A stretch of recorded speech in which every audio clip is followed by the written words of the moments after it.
जय माता जी। आज मैं बात करने वाली हूँ कि अगर हमारे जीवन में कोई समस्या आती है, कोई परेशानी आती है, तो हमें सबसे पहले किस ग्रह को देखना चाहिए और किस ग्रह का निवारण करने से हमारे जीवन में सुख शांति आ सकती है। तो हम देखते हैं कि हमारी कुंडली में देवगुरु बृहस्पति के बाद सबसे ज्यादा जो घरों को प्रभावित करते हैं, जो सबसे ज्यादा घरों पर आधिपत्य करके बैठे हैं, वो है राहु और केतु। क्योंकि राहु और केतु के पास भी देवगुरु बृहस्पति के पास की तरह 3 दृष्टियां हैं, 5, 7, 9।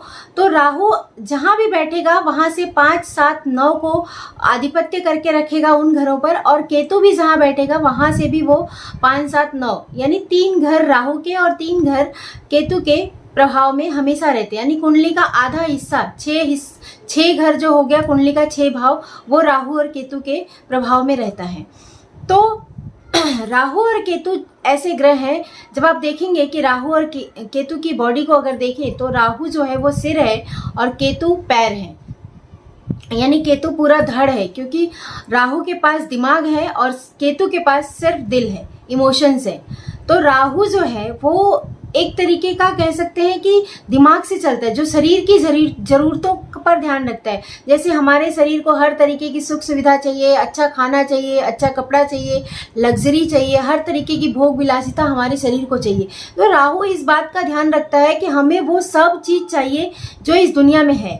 लेकिन केतु ऐसा नहीं है। केतु का स्वभाव बिल्कुल अलग है और केतु वैराग्य का कारक है। केतु जहाँ बैठता है वो उन चीजों से वैराग्य देता है, मोक्ष देता है। केतु मोक्ष कारक ग्रह भी माना जाता है। तो केतु हमें इन सब चीजों से मोक्ष देने का काम करता है।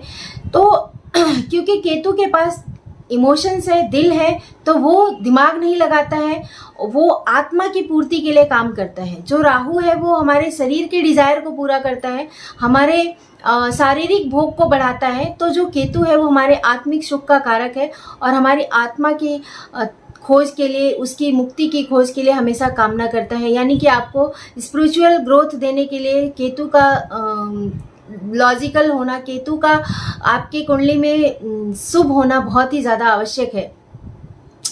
तो आप देखते हैं कि राहु और केतु को सिर्फ छाया ग्रह कहते हैं या राहु और केतु के अंदर सारे के सारे ग्रह समाये हुए हैं। आप देखिए हमारा शरीर, हम अपने आप को अगर देखें हमारा शरीर, तो जो राहु है वो हमारा सिर है, क्योंकि उसके अंदर दुनिया भर की नॉलेज, अच्छाई, बुराई, सब तरीके की सोच हमारी उसके अंदर चलती रहती है।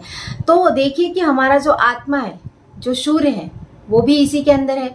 मन, हमारा चंद्रमा, वो भी हमारे सिर से पैर के बीच में है। मंगल जो कि हमारे खून का कारक है, वो भी हमारे शरीर के इन्हीं हिस्सों में है। बुध जो सारी नसों के रूप में हमारे शरीर में विराजमान है, वो भी इन्हीं ग्रहों में है, सिर से लेके पैर के बीच में है। इवन हमारा जो नॉलेज है, बृहस्पति जो विजडम देता है, हर तरीके की पावर को बढ़ाता है, हर तरीके की सोच समझ, अच्छे बुरे, पैसा रुपया, हर चीज का जो माना जाता है कारक, हमारे ज्ञान का कारक बृहस्पति को मानते हैं, वो भी इन्हीं के अंदर है। शुक्र जो कि हमारे जोश का कारण है, हर तरीके का जोश हमारे शरीर में जो देता है कि हम किसी भी काम को अपने अंजाम तक पूरा कर सकते हैं, वो भी इसी के अंदर है। इवन शनि महाराज जो कि हमारे स्मार्ट वर्क हैं, हमारे जोड़ों के रूप में इन्हीं के बीच में विराजमान है। तो देखिए कि राहु और केतु के बीच में ही सारे ग्रह आ जाते हैं। तो आप क्या कहेंगे, क्योंकि राहु और केतु को छाया ग्रह माना जाता है, लेकिन ये सिर्फ एक छाया ग्रह नहीं है, बल्कि आप देखिए कि ये सिर्फ हमारी कुंडली पर नहीं, हमारे शरीर में ही नहीं, बल्कि पूरे के पूरे ब्रह्मांड पर छाए हुए हैं। क्योंकि इनका आधिपत्य जहाँ है, ये सब कुछ इन्हीं के अधीन है। इसीलिए कहते हैं कि ध्यान से लेकर धारणा तक सब कुछ राहु केतु के अधीन है।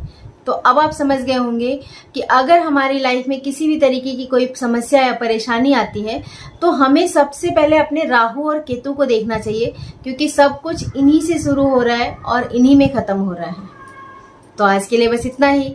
माता रानी आप सबको सुखी रखें, स्वस्थ रखें, मस्त रखें। जय माता।